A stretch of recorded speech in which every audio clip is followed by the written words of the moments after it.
Hello, everybody.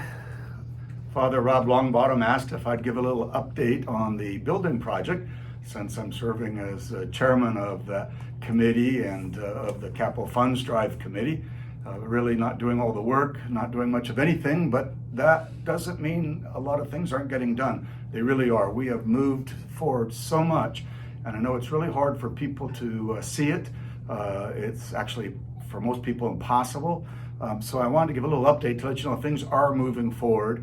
Things are going along quite well, in fact, and we're very happy and very excited about our project and where we are. So I want to just give an update. I do have a few notes, but my first thing I want to say was thank you to everybody who's been supporting this.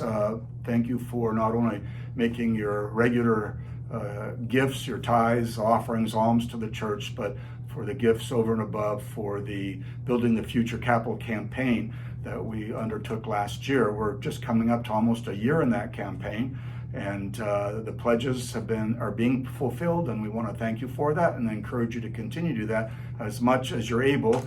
I recognize that circumstances change, sometimes for the worse, and people have to delay or even change the pledge, but then again, sometimes things improve for the better. So if you're able to increase your pledge, please know you're allowed to do that too. Any case, I'm very thankful. I'm thankful for St. Paul's Church. I'm thankful for what's been able to be maintained even in these difficult times. I'm thankful that I could be a part of it. I am truly excited and can hardly wait to see our new building. That's the question. When are we going to have it?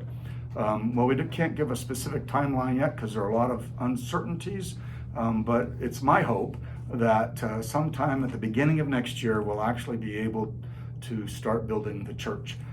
Things have moved forward. The first approvals with the city have come in. The architects have gone to work working on the actual construction drawings.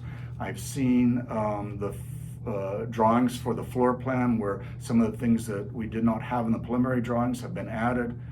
I'm thinking now in terms of what kind of doors we'll have. We selected that, where the windows will be, what kind of windows we'll have.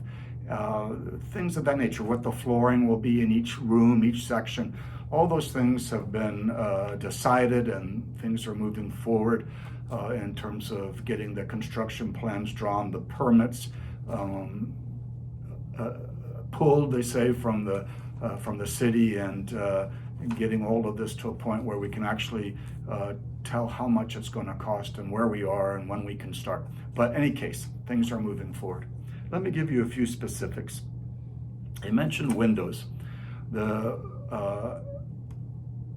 main church will have 6 stained glass windows, 3 on either side, and then actually a 7th will be behind the altar as we had at our old church, but this is going to be an altogether different, made specifically for St. Paul's, a large round window with religious themes, and it's being commissioned, and we're very happy about that.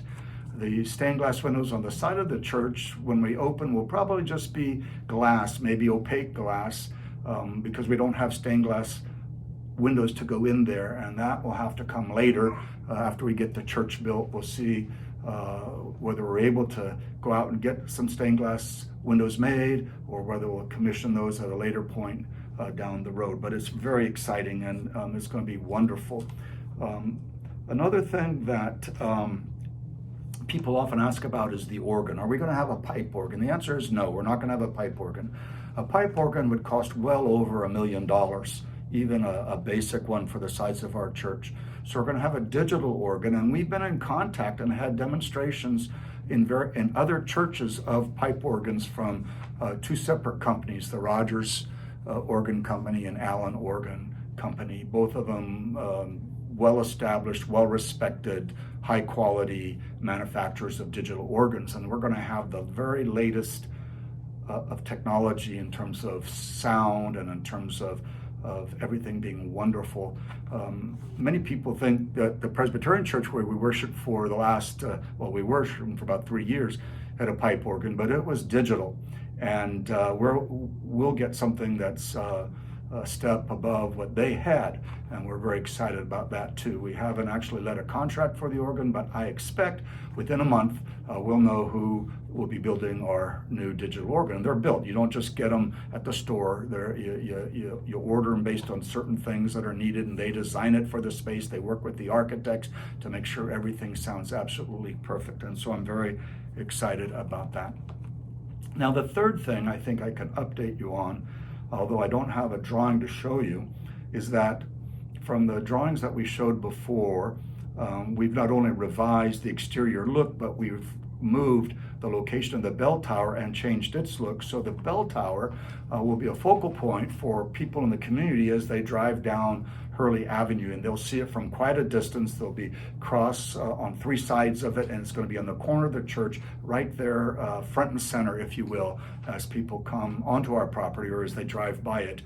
Either one. It's going to have a real bell. They'll be able to be rung just like our old church, and we'll leave the provision for adding at a later point in time a carillon, a digital carillon. Again, perhaps you're familiar with the one that the Presbyterian Church has here in Visalia, and ours would be very similar to that. So the bell tower is going to really be dramatic. It's going to be beautiful. It's going to be functional. And it'll really be a signature piece for our church. Now, what is all of this going to cost? Well, to be honest, we just don't know. First of all, we have to finish up the construction plans in order to get that cost estimate.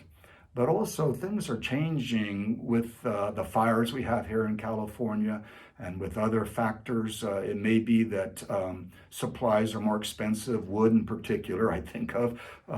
Also, labor may get more expensive because there'll be so much opportunity for people to work in rebuilding houses and communities.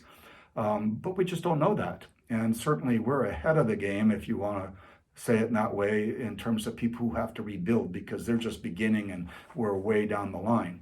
The other thing that's kind of nice is that the digital organ is actually going to cost less because, as both of the companies have been frank about, business has slowed down for them because people are building churches or remodeling or adding things right now because of the COVID-19 shut down or slow down, or people just aren't earning as much money, or they're just not able to do what they did before. So in that regard, we're going to save a little money there, and we hope maybe save some money elsewhere for things that have to be commissioned. So in any case, that's really the summary I have. Is we don't know what it's going to cost, but it could be more expensive than we anticipate. We do know that things are going smoothly with the city of Visalia and with the architects, and we're moving forward in that direction. We know what we need in terms of various spaces, and we're moving forward on the organ. And so I'm just happy to say there's a lot more that's happened than you could imagine, and we're farther along than most people realize.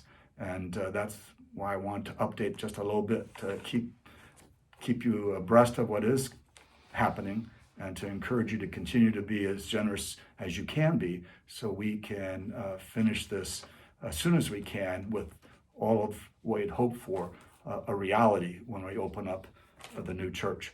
Now, I've talked kind of fast. I may have gone a little long, I don't know, but maybe not long enough. If you have any questions about what I've said or what I haven't said, maybe something I left out that you're interested in, some way I could clarify something I've said, please feel free to call me.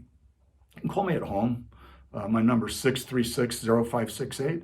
You can email me. My email is rijames@aol.com. Now, I know everyone says no one uses AOL anymore. I do. So that's my email address, rijames@aol.com. That's my personal email, my personal phone number. I don't mind getting calls. I don't mind getting emails. So just let me know. And of course, you can call Father Longbottom at the church and talk to him, or email him as well. So thank you for listening, and God bless.